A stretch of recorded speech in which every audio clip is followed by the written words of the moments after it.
Huwag kang manghinayang kung ngayon ay nabigo ka. Tandaan mo, mas magandang nabigo ka dahil sinubukan mo kesa sa nabigo ka nang hindi mo pa sinusubukan. 3 salita lang ang kailangan mo para sa buhay kahit gaano kahirap. It goes on.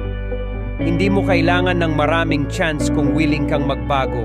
Yung pagbigyan ka ng una sapat na kung talagang pursigido ka sa sinasabi mong pagbabago. Lahat tayo nabibigo. Okay lang ang umiyak ng 1 o 2 beses. Pero pagkatapos niyan, siguraduhin mong matututo ka. Dahil ang pagkabigo, ginagamit yan para matuto, hindi para muling magpauto. Walang mangyayari sa buhay natin kung papairalin ng hiya at takot sa paggawa ng mga bagay na kaya naman nating gawin.